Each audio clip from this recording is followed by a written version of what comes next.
Final de Conference League entre Real Betis como representante español y Chelsea Football Club como representante inglés. Un partido que empezó con muy buenas sensaciones para los nuestros, pero que finalmente acabó decantándose la balanza para los ingleses y con una goleada que sinceramente duele bastante, sobre todo por cómo empezó el partido y por cómo terminó acabando.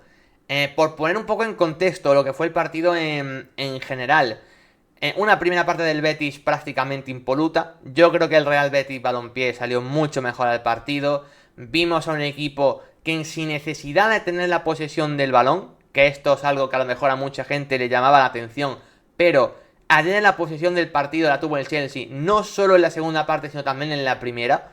Que esto muchas veces puede parecer contraproducente, pero es lo que hemos explicado mil veces. El tema no es cómo tienes la posesión, sino dónde la tienes. La clave de la primera parte todo el rato era que el Chelsea tenía la pelota, intentaba sacar el balón jugado desde atrás, pero no encontraba vías prácticamente nunca para poder superar la línea del centro del campo del Betis. El Betis no tenía tanto la pelota, pero cuando la recuperaba muy arriba y rápidamente podía verticalizar, principalmente encontrando la figura de Isco y a partir de ahí volcando ese duelo de Abde contra Malo Gusto. A través de esa sencilla fórmula, el Betis consiguió hacer mucho daño en la primera parte. De hecho, Abde es el jugador que marca el 1-0 en el partido, que es un auténtico golazo. Es un auténtico golazo, de hecho. O sea, Abde creo que ha llegado posiblemente a esta final en el mejor momento de su carrera en el Betis. Corta carrera, que tan solamente lleva en el conjunto bético 2 temporadas. Pero creo que el nivel de Abde en ese tramo final y en la final de ayer, yo creo que era prácticamente inesperado. Parecía que Jesús Rodríguez podía ganarle el puesto en el extremo izquierdo. De hecho, creo que durante algunos meses se lo ha ganado. Pero justamente en este tramo final, Abde, como demostró ayer, ha acabado llegando mejor. Y marcó ese primer gol, como digo, Isco como asistente, que esto no es ninguna novedad. En esa primera parte prácticamente el Chelsea se encontró en una situación de intentar progresar principalmente por zona central y no poder. Intentaban buscar mucho pase filtrado hacia Enzo, intentaban buscar a Palmer a la espalda de Johnny Cardoso y esto nunca ocurría. Palmer, para poder entrar en juego, tenía que caer mucho a este costado derecho y juntarse con Pedro Neto. De hecho, mapa del calor del partido de Palmer, aquí lo tenéis. Pese a partir de la media punta, veis cómo está prácticamente pegado al costado derecho, porque en zona central apenas tenía espacio. El Chelsea intentaba esa mecánica durante prácticamente todo el primer tiempo, con Cucurella cerrando en línea de 3, ¿vale? Digamos que la defensa era Badiashile en el centro, ¿vale? De la defensa, aquí los veis como está en zona muy centrada. Un pelín más en la derecha Chalobah, veis cómo está mucho más en la derecha. Y luego Cucurella jugando más en la izquierda, digamos que cerrando con 3, básicamente. Y una extraña posición de Malo Gusto, que esto lo hemos visto hacer mucho en algunos equipos. Por ejemplo, en España tenemos un claro ejemplo, el Girona de Michel. El Girona de Michel ha hecho esto mucho con Miguel Gutiérrez y sobre todo con Arnau Martínez, siendo más concreto. Arnau Martínez en el Girona es lateral derecho, pero alguna que otra vez en salida de balón se meten por dentro para acompañar mucho al mediocentro, ¿no? Bueno, esto lo intentó ayer el Chelsea todo el rato con la figura de Malo Gusto. Metía a Caicedo en zona muy central, ¿vale? Aquí lo tenéis. Y Malo Gusto intentaba meterse por dentro. De hecho, el mapa de calor de Malo Gusto veis como no está tan pegado a la banda como tal, sino que está ocupando esta zona central para hacer una especie de doble pivote con Caicedo en el medio centro y ser Enzo el jugador que se podía desplegar más en este costado, casi a la altura de Cole Palmer. Ese era el plan de partido que tenía el Chelsea para sacar el balón desde atrás. Prácticamente nunca pudo. Casi nunca buscaba las bandas con Pedro Neto y Madueque, y las pocas veces que la buscaban, sinceramente, ni Pedro Neto ni Madueque pudieron producir demasiado. De hecho, la primera parte de Madueque es ciertamente infumable. Luego veis que aquí tiene un sector en la derecha, porque la segunda parte pasó a la derecha. Pero insisto, nos metemos de momento en lo que fue la primera, ¿vale? En la primera parte, Noni Madueque jugó pegado a la banda izquierda, ¿vale? Para buscar el uno contra Sabalí. Y ahí realmente el Betis lo tenía muy controlado. De hecho, el 5,8 que tiene de nota Sabalí como el peor del Betis, no creo que haga justicia a su partido, porque la primera parte de Sabalí, a mí al menos, me encantó. He explicado el plan de partido que tenía el Chelsea para salir con el balón desde atrás. Cuando no podían esto, buscaban algún balón en largo sobre Nico Jackson, pero creo que ahí la defensa del Betis con Nathan y con Bartra estuvo realmente bien. O sea, cada balón que había largo, tanto Nathan como Bartra podía cortarlo bien. Y las pocas veces que podían filtrar por dentro para encontrar principalmente, a quien os he dicho, la figura de Enzo como llegador, A mí personalmente me encantó el partido. Primero de Johnny Cardoso. Esa primera parte, yo no sé cuántos balones acabó cortando. Es verdad que en duelos individuales tampoco tiene tanto, o sea, 5 de 11, no tiene tanto, pero sí que mirad. 2 intercepciones, 3 tackles. O sea, Johnny Cardoso en esa primera parte se hizo fundamental para cortar prácticamente cualquier progresión que tenía el Chelsea por dentro. A su lado acompañaba a Fornals, que creo que en ese sentido también hizo un buen trabajo. Yo es de las primeras partes que mejor le recuerdo a Fornals esta temporada, que es verdad que durante la temporada ha ido creciendo, empezó un poco regular, pero la verdad es que ha ido mejorando y creo que su primera parte personalmente también fue bastante buena. Pero sobre todo señalar en esos cortes defensivos, para mí el mejor jugador de la primera parte junto con Abde, que fue Marc Bartra. Marc Bartra estuvo espectacular al corte saliendo de zona para intentar también bloquear lo que pasaba en el centro del campo. Bartra asumía el riesgo de, bueno, poder abandonar su posición sin problema y hacer que por dentro para el Chelsea aún fuese más complicado combinar. Con estas figuras que os he dicho y una mala salida de balón del Chelsea, con malo gusto metiéndose por dentro en una posición indefinida, la verdad es que creo que el Betis controló muchísimo el partido en la primera parte. Como digo, el Betis a través de los jugadores que os he dicho podían robar el balón relativamente rápido, siempre buscando la figura de Isco, que para mí es una grandísima primera parte. Creo que esto evidentemente ya no sorprende a nadie, pero evidentemente Isco es uno de los futbolistas que mejor puede, digamos, transformar el juego del Betis en ocasiones reales, y creo que durante la primera parte consiguió hacerlo, y me parece muy interesante que en este mapa de calor aparezca muy cerquita del sector izquierdo. ¿Por qué? Porque como he dicho al principio, Isco fue la vía de recibir los balones cuando el Betis recuperaba rápido, pero la vía para finalizar esas ocasiones fue el señor Esabde, y por eso lo explicáis vosotros por el chat. Lo decía Lucauda antes, se notó mucho la salida de Abde. Jesús estaba un poco perdido, luego hablaremos de Jesús, que estuvo mal, pero sobre todo es que Abde estuvo muy bien, y también lo dijo por aquí Alonso por el chat también antes, ¿no? Se notó mucho la ausencia de Abde, las cosas como son. Y es que efectivamente, el plan del Betis que he explicado ha sido cuando el Chelsea buscaba el 1 para 1 con Madueke en izquierda, que es el jugador que más 1 para 1 tiene, no había problema porque Savali lo estaba cerrando realmente bien. De hecho, mirad como a pesar de la nota, si me veía los duelos individuales, fijaos, 5 de 6 de Savali, es que contuvo a Noni Madueke realmente bien. Luego, cuando el equipo intentaba progresar por dentro, el Chelsea me refiero, que fue su plan principal, intentar encontrar por ahí a Enzo, Bartra, Fornals y Johnny estuvieron espectaculares, sobre todo Johnny, y Bartra como jerarca total de la defensa. Cuando recuperaban, el plan claramente era lanzar a Isco de forma más o menos rápida, e Isco pudiendo progresar, buscar claramente a los de fuera, que son los jugadores más habilidosos, tanto Anthony como Abde. En un día donde Anthony estuvo realmente gris, luego hablaremos de Anthony como una de las noticias negativas del partido. Insisto, me quedo con Abde porque es la positiva del primer tiempo.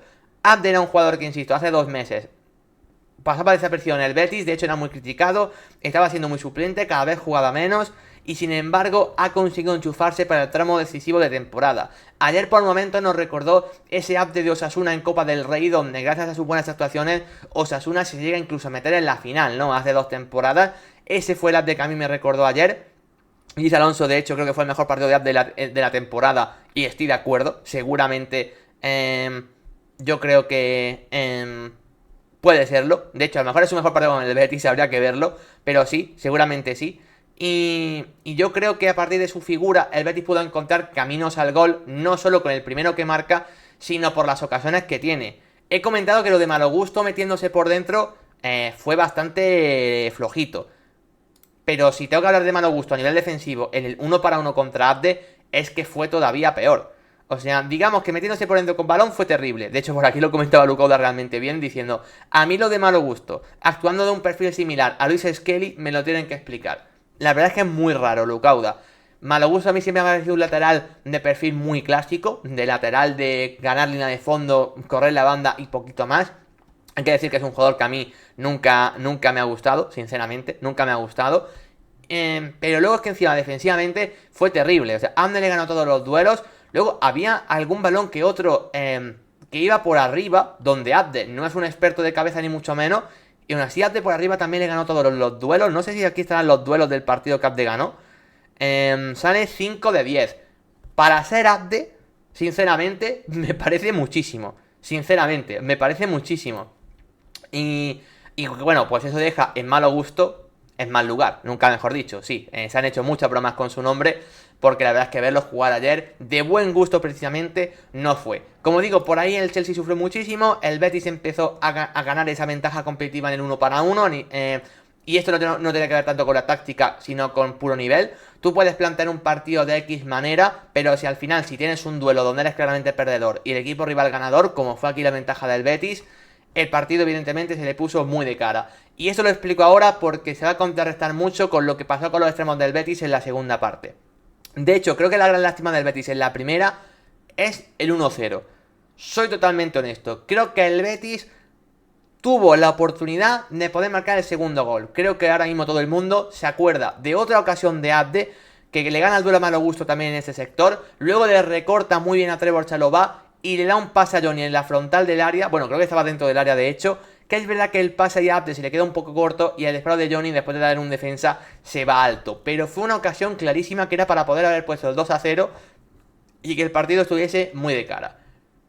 Claro, si también hemos hablado de lo que estaba pasando en la primera parte, ¿qué es lo que cambia en la segunda? Bueno, pasan muchas cosas. Primero, os leo por el chat y saludo, porque en primer lugar tengo que saludar por aquí a Pablaku, que dice: bueno, no me he puesto a hacer cosas y entre deberes, estudiar y demás, me he puesto a las 2 y acabo de terminar hasta las narices. Un abrazo enorme a Peri. Pues gracias, Pablaku, por pasarte por aquí y animo ahí con esas tareas.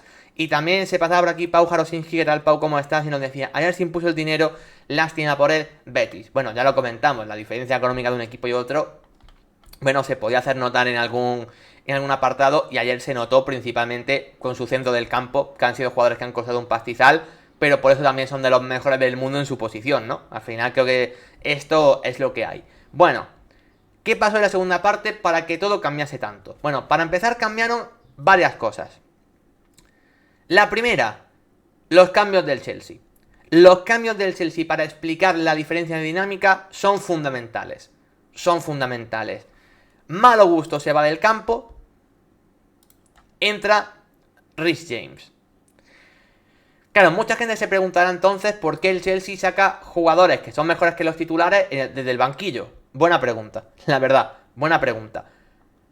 Más allá de eso, también entró Jadon Sancho, que luego acabó marcando en el tercer gol. Pero más allá de Jadon Sancho hay una cosa fundamental, que es que Madueke se va a jugar en la derecha, y Madueke en la derecha sí que empezó a crear mucho más peligro, sinceramente.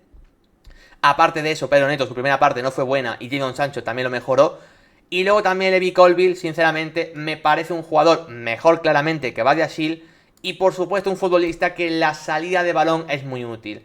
Todos los problemas que tenía el Chelsea en la salida de balón en el primer tiempo se solucionaron en gran parte gracias a que Badiashile estuvo mejor ahí en las acciones que tenía. De hecho, mirad, 11-12 pases, 92%, mientras que los defensas del Chelsea en la primera parte, veis por ejemplo, malo gusto, no llega al 80, por ejemplo, no llega al 80. Badiashile entiendo que algo mejor, sí, Badiashile sí que es bastante mejor. Pero bueno, Colwill en la salida de balón sí que fue bastante importante. Y creo que además que mejora bastante el nivel defensivo, tanto de Trevoh Chalobah como de Benoit Badiashile. Creo que estos tres cambios del Chelsea fueron absolutamente diferenciales. Y evidentemente es que me parecen mucho mejor jugadores que los que estaban jugando. O sea, la diferencia entre Malo Gusto y Reece James es absurda, la diferencia que hay. Reece James es un jugador que tiene muchos problemas de lesiones, pero es que si tuviese continuidad y las lesiones le respetasen, sería de los mejores laterales derechos del mundo. No tengo ninguna duda, sinceramente, ninguna duda. El tema es eso, que le respeten las lesiones, pero cuando está sano como ayer puede ser diferencial. E insisto, luego Levi Colwill y Sancho también mejoran claramente a lo que había. Con estos cambios ya el Chelsea pudo acercarse muchísimo más a la portería de Adrián. Y luego llega evidentemente la mala suerte. Si hemos hablado antes de Abde como ese elemento diferenciador para que el Betis hiciese daño al Chelsea, entre que Malo Gusto ya no estaba en el campo, estaba Reece James, y la lesión de Abde, que insisto, esto es pura mala suerte, contra esto no puedes hacer nada, pues bueno, el Betis dejó de tener su gran amenaza en el partido, digamos. Isco cuando recibía ya tenía que buscar a un Jesús Rodríguez que entró muy mal, y lo comentéis antes por el chat, y ahora hablaremos de esto, o a un Anthony que hizo uno de sus peores partidos, puede que el peor con el Betis desde que llegó. Isco empezó a sentirse muy solo cuando recuperaba la pelota. Además de eso, Bakambu tampoco te estaba dando de para más, Entró Aitor Rival en el 72, que la verdad es que estuvo horrible. Sinceramente, Aitor Rival estuvo muy pero que muy mal. Muy pero que muy mal. En fin, creo que al final Isco se quedó un poco solo cuando recibía. Eso hizo que el Betis se metiese muy cerquita de Adrián. El Betis tuvo toda la segunda parte prácticamente achicando agua y viendo cómo el Chelsea le estaba empezando a superar. Y cuando el Chelsea encuentra su contexto de partido, es cuando se empieza a ver, bueno, un poco lo que decías antes por el chat, ¿no? Que el Chelsea tiene jugadores de un nivel por la capacidad adquisitiva que tiene, pues que a los que el Betis seguramente no puede optar más allá de Isco, ¿no? Se empezó a ver el que fue el mejor jugador de la noche finalmente, que fue Cole Palmer. Y lo decía Alonso por el chat. Qué bueno es Cole Palmer, niño. A ver, gente, a Cole Palmer... yo ayer iba con el Betis de forma indiscutible, como siempre voy con un equipo español cuando juega contra un equipo extranjero en competiciones europeas. Aunque sí tengo que decir una cosa. Ayer en la primera parte no me gustaron ciertas cosas que leí por Twitter y en general, tanto de periodistas como de aficionados béticos, donde la gente se empezó a reír de Cole Palmer, donde la gente al descanso ya estaba diciendo, madre mía, pues sí que tiene el pecho frío, sí, no sé qué, no sé cuánto, y diciendo que Isco era 1000 veces mejor jugador que Cole Palmer y demás, ¿no? No voy a entrar en si Cole Palmer o Isco es mejor, porque es un debate de jugadores distintos. A mí me gusta más Cole Palmer y me parece un poco mejor, pero si alguien me argumenta que Isco es mejor, se lo puedo comprar, creo que es un debate lícito, pero yo aquí no voy a entrar en si es uno mejor que otro. Voy a entrar en que directamente a Cole Palmer ayer se le empieza a menospreciar en el descanso por no haber aparecido hasta el momento, e insisto, yo ayer iba con el Betis, pero cuando Cole Palmer aparece y empieza a ganar el partido él solo, dije...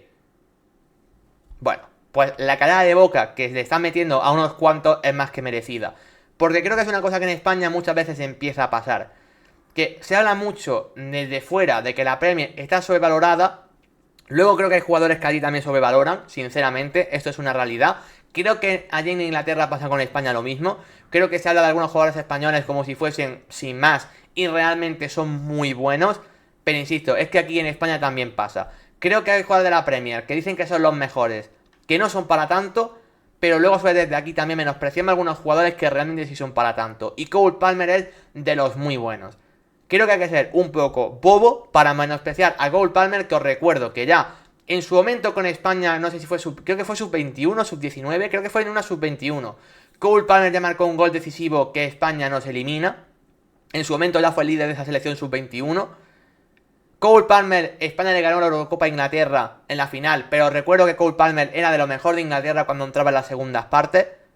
Y ayer otra vez Cole Palmer fue definitivo, ganando el partido a un equipo español. A lo que me refiero es, este chico creo que suficientemente cosas ha demostrado ya como para... sí, de hecho, la final del Euro nos marcó incluso, como dice Lucauda. Creo que este chico ha demostrado suficientes cosas ya como para que ayer haya gente haciendo el bobo y diciendo, madre mía, ¿quién es este? Vaya fantasmada, la Premier como siempre, inflando a los jugadores y demás. Y yo ya lo venía comentando. Igual que Isco es un jugador muy bueno y diferencial y que te puede ganar los partidos, el Chelsea también tiene el suyo, se gana Cole Palmer y lo que hizo Isco muy bien en la primera parte, pues apareció Cole Palmer para hacerlo en la segunda, encima por partida doble y ser el MVP de la final que su equipo acaba ganando. Dos asistencias absolutamente espectaculares de Cole Palmer hacen que el Chelsea consiga remontar el partido. La primera a Enzo Fernández, que por fin pudo aparecer llegando de segunda línea, y ahí sí, Enzo Fernández, cuando el Chelsea está metido en su campo, intenta ser un jugador con llegada. A mí Enzo Fernández es un jugador que no me gusta en absoluto. Me parece sinceramente que aporta muy poquito. A mí me gusta más Enzo Fernández, de hecho, en el rol de creador de juego, como lo vimos en el Mundial con Argentina, siendo casi el mediocentro del equipo. A mí de llegador es un jugador que no me gusta tanto.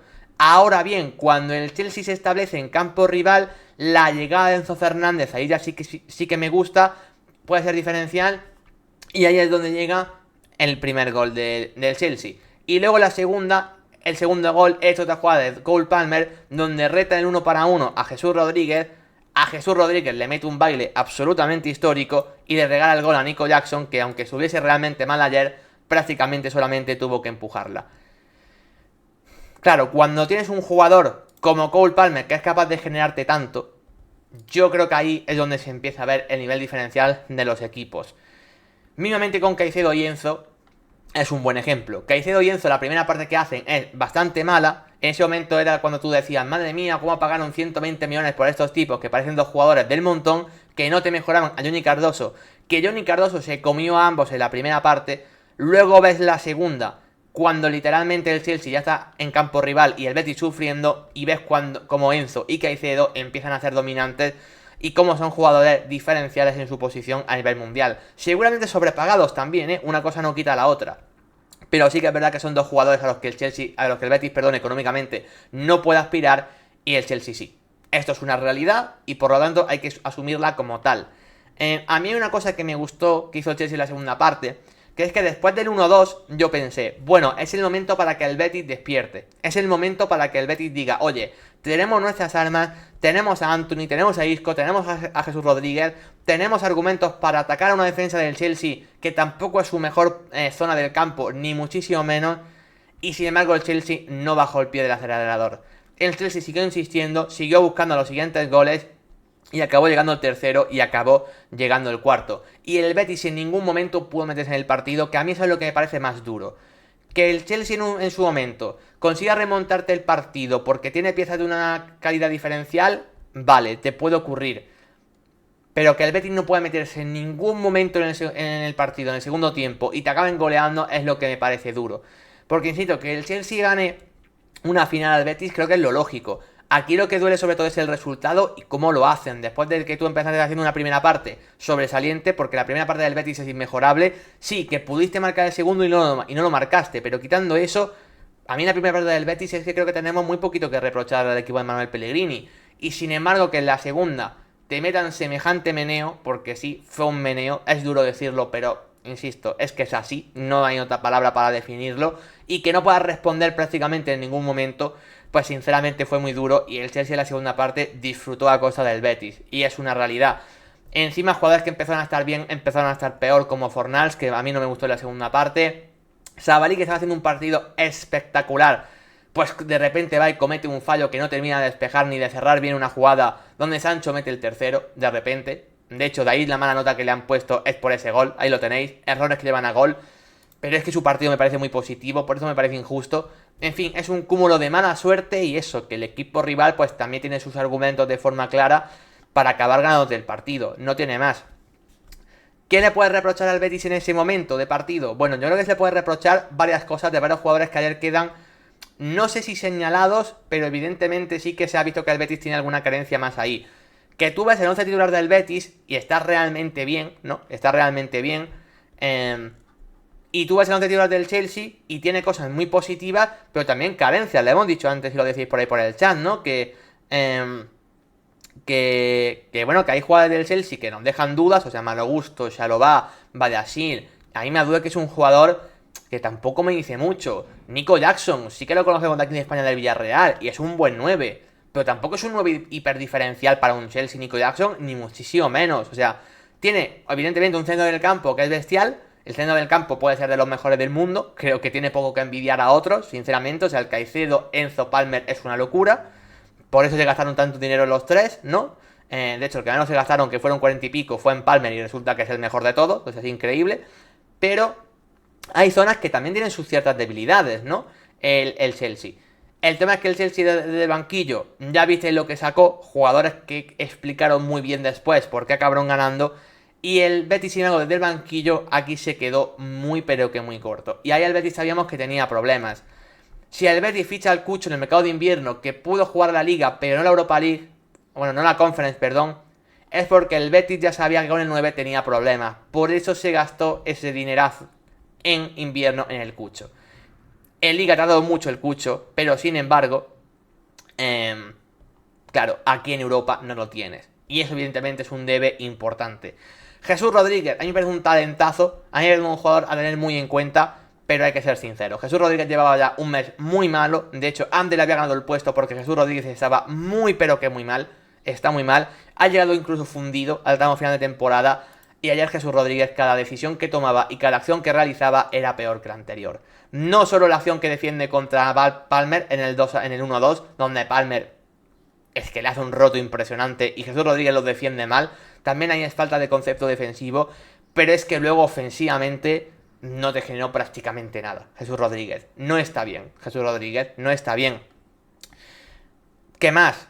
El centro del campo, a mí me extrañó que Altimina tardase tantísimo en salir. A mí el cambio de Altimina por Fornal en el 85 me pareció raro, sinceramente. Yo cuando el partido ya iba mal en la primera parte, pero el Chelsea tardó 20 minutos en marcar el primero, porque insisto, el partido se te empezó a complicar ya desde el descanso. Ya el Chelsea salió con 2 marchas más, el Betis empezó a sufrir y yo ya dije, oye, algo aquí tienes que cambiar. Yo creo que antes del minuto 65, que llega el 1-1, Altimina en el centro del campo por Fornals, creo que tenías que meterlo, sinceramente. Pero a mí lo que me extrañó todavía aún más es que te meten el primero, sigue sin hacer el cambio. Te meten el segundo, sigue sin hacer el cambio. Y hasta el tercero, después del tercero haces el cambio. En el 85. A mí lo de Altimina por Fornals, en ese contexto donde estás sufriendo tanto, que estás tan cerca de tu área, yo creo que Pellegrini tenía que haber reaccionado antes, meter a un jugador un pelín más defensivo seguramente e intentar aguantar un poco esa sangría, que es que en un momento de partido dijimos, oye, que esto como el Betis no lo pare ya, le caen 4, y efectivamente, le cayeron 4 al final, porque el Betis no hizo nada por cortar esa sangría, en ningún momento, y ahí quizás sí que echen falta un poco más de mano de Pellegrini, principalmente eso, metiendo a Serie Altimira antes. Y luego, una de las cosas que hemos comentado en el partido antes, que es lo de Antony. A ver, creo que el rendimiento de Antony en el Betis es intachable. Ha sido un jugador diferencial desde que ha llegado. Y creo que simplemente que tenga un mal partido, pues ya está. Es algo que te puede pasar, es mala suerte. Ha tenido el mal partido precisamente en el partido más importante de la temporada. Es lo que hay. Es que ahí no puedes hacer nada más. O sea, es que eso es lo que hay. Pero también os digo, y esto es digno de mencionar. Ayer se habló mucho del mal partido de Antony, pero no se habló tanto del buen partido que hizo Marco Cucurella. Marco Cucurella se hizo ese típico partido que en la Eurocopa con España le aplaudimos 1001 veces. Y Marco Cucurella en un partido hiper importante volvió a demostrar su nivel. Cucurella no sé por qué, pero es un jugador que está llamado a los días más importantes ser un jugador que destaca sobremanera. El tema es que ayer no lo disfrutamos como lo sí que pasó en la Eurocopa, sino que lo tuvimos enfrente. Y a lo mejor pasó igual de desapercibido que si fuese un jugador del equipo rival en la Eurocopa, solo que eso. La diferencia de tenerlo de nuestra cara a tenerlo enfrente. Y ayer Cucurella ante Antony hizo un partidazo. Es que a Antony prácticamente no se le pudo ir nunca. Cucurella lo mantuvo a las mil maravillas. Y es un poco lo que pasó también con Jesús en la segunda parte. Al final Isco, cuando recibía muy cerquita de Adrián, porque el Betis estaba todo el mundo defendiendo, tenía que buscar a Antony o a Jesús Rodríguez, y ninguno de estos le estaban pudiendo dar soluciones al Betis para poder salir. Y ahí tanto Antony como Jesús Rodríguez eran las amenazas que el Betis tenía para poder correr con espacio. Y sin embargo, tanto Reece James como Cucurella pudieron mantener muy pero que muy bien tanto Antony como Jesús Rodríguez. Por eso el Betis no tuvo forma prácticamente de salir en el segundo tiempo. Porque Isco se encontraba muy solo cuando recibía, la apretaba muy rápido. Y luego por fuera el Betis, con su extremo, allá no estuvieron bien y no pudieron buscar esas soluciones en el segundo tiempo. Y perdieron los unos para uno contra los laterales del Chelsea. Y bueno, y ya está. Y luego, para mí, lo siguiente también, que explica un poco la situación, es lo de Adrián San Miguel. Yo creo que Adrián San Miguel ayer no es que hiciese un partido... No es que hiciese el peor partido de su vida, ¿vale? Ayer Adrián San Miguel. O sea, ayer el Betis con otro portero y no con Adrián, ayer el Betis pierde igual, ¿vale? O sea, el Betis ayer no pierde por Adrián San Miguel. Pero... sí que hay que mencionar, por ejemplo, aquí antes se pasaba Megachin, que por cierto no te he saludado, Megachin, ¿qué tal? ¿Cómo estás? Bienvenido. Y decía, estoy buscando una mano para Adrián San Miguel. Y decía Alonso, lo de Adrián San Miguel no lo entiendo por qué salió titular. Bueno, a ver. Lo primero, Adrián San Miguel sabemos que era un portero que no era a nivel Betis para ser titular. Esto lo sabemos desde que se fue Rui Silva en enero y aquí ya lo dijimos. Yo creo que el Betis hizo... bien, más o menos, vendiendo a Rui Silva en un momento donde podía sacar dinero por él. El Sporting necesitaba un portero con urgencia. El Betis, el momento de vender a Rui Silva era en ese momento. Tampoco Rui Silva es un portero que se le estuviese dando tantísimo. Bueno, pues creo que el Betis tuvo sentido con venderlo a Rui Silva. ¿Qué pasa? Aquí entra ya la parte de Álvaro Valles, que a saber cómo es Álvaro Valles, porque lleva un año sin jugar, tampoco lo sabemos, pero hay que ser sinceros. Álvaro Valles, todos sabemos que es el portero del Betis de cara al año que viene, y ahí no ha llegado a un acuerdo nunca el Betis con Las Palmas, con Álvaro Valles un año entero sin jugar, y al final sinceramente se han perjudicado todos. Es la realidad. Álvaro Valles se ha quedado un año sin jugar, La Unión Deportiva Las Palmas ha bajado a segunda división, que insisto, no creo que tenga que ver con que Álvaro Valles estuviese o no, porque Silesen y Jorcas han estado realmente bien también. Pero oye, no han podido tener un portero que el año pasado para ellos fue diferencial, y el Betis se ha quedado sin un portero de nivel titular. Todo eso porque entre Betis y Las Palmas no han podido llegar a un puñetero acuerdo para fichar a Álvaro Valles en el mercado invernal. A mí sinceramente me parece una cafrada histórica tanto de Betis como de Las Palmas. Y por supuesto el damnificado aquí, un Álvaro Valles que sinceramente tenía que haber estado en el Betis desde el principio. Que lleguen ambos equipos a un acuerdo y que parte de lo que ingresa el Betis por Rui Silva lo invierta en Álvaro Valles, sinceramente. Sinceramente, y ya está.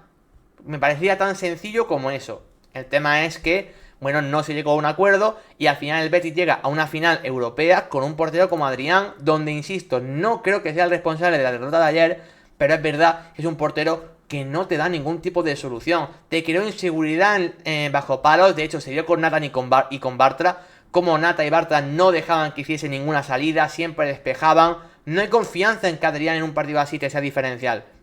Y luego bajo palos es un portero que sinceramente una parada que le hace un portero de más nivel, Adrián no la hace. Adrián está ya muy lejos del buen nivel que dio en su momento en la Premier o en la Liga.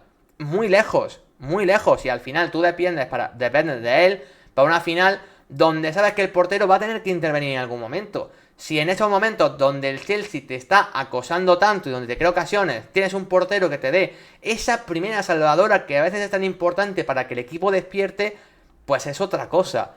El tema es que eso Adrián no te lo puede dar. Y a mí eso sinceramente sí que me parece una mala gestión del Betis. Si pregunta Alonso en este caso por qué jugó Adrián, Alonso, porque no hay otro. Es que el Betis sabía que Adrián era su portero titular para esta segunda vuelta de temporada. Es que no tiene más. O sea, juega Adrián porque me dice Rui Silva y decidiste no invertir en Álvaro Valles para traértelo libre. Pues bueno, yo pienso que a lo mejor tenés que haber invertido 1 millón, 1,5 millones de eso que te dieron por Rui Silva para poder traerte a Álvaro Valles de cara a las final de temporada. Yo ya lo decía aquí en invierno. Creo que el Betis podía acabar pagando el no tener a un portero de nivel para su competición europea. Entonces, bueno, yo creo que al final, pues, insisto, no creo que lo de ayer sea culpa de Adrián, pero sí que es verdad que el Betis no tiene un portero que sea diferencial, no tiene un portero que sea capaz de aguantarte en ese momento extra donde lo necesitas. Mirad, por ejemplo, nos vamos esta misma temporada al paralelismo con la Champions. ¿Qué ha pasado con Donnarumma? ¿Qué ha pasado con Jan Sommer? Mirad lo importantes que fueron Donnarumma en el PSG y Sommer en el Inter para cuando el equipo peor estaba, hacerte esa parada que al equipo le diese tiempo de recuperarse y al final ser de los porteros más diferenciales de la Champions. Pues bueno, eso del Chelsea en clave Europa tampoco lo tiene, pero es verdad que tiene una plantilla muy superior a la del Betis en muchas posiciones, tiene más dinero como hemos comentado antes por el chat y el Betis a lo mejor sí que necesita ese portero que te sea diferencial en este caso, sinceramente. ¿Qué tal, Luca? ¿Cómo estás? Bienvenido. ¿Qué hago por aquí? Bueno, porque hoy no puedo arrancar antes por motivos que he comentado al inicio, ¿vale? Pero quería hablar del Betis y por eso arrancó directo a las 8. Entonces, bueno, esas son las reflexiones que yo quería sacar. Ayer en la segunda parte se te juntó, para mí, que Pellegrini en los cambios los gestionó regular con la no entrada de Altimira antes, que Anthony tuvo su peor partido en el partido más importante de la temporada con un Cucurella espectacular enfrente, lo de Jesús Rodríguez que es muy mala suerte por la lesión de Abde, y bueno, y la lástima de no tener un portero que evidentemente te pueda salvar al equipo en ciertos momentos. Todo esto sumado, que insisto que al Chelsea no le podemos quitar mérito porque la segunda parte del Chelsea es bestial. Lo de Palmer fue increíble, Caicedo y Enzo dieron un paso hacia adelante y los cambios al Chelsea le salieron realmente bien. Ese es el análisis un poco del partido y efectivamente es una lástima, pero creo que todos entendemos que el Chelsea es justo ganador de la Conference League. Ha sido el equipo favorito desde el principio. De hecho, el Chelsea es un equipo por presupuesto y por nivel debería ser equipo Champions. Los malos años últimos del Chelsea le han hecho jugar esta competición, esta temporada. Partía como favorito ya desde agosto y así lo ha acabado siendo. De hecho, ha pasado eliminatoria jugando con canteranos y con muchos suplentes muchos días. Creo que al final es un poco eso. Creo que al final el equipo estaba claro que era el favorito y le ha dado a la final goleando.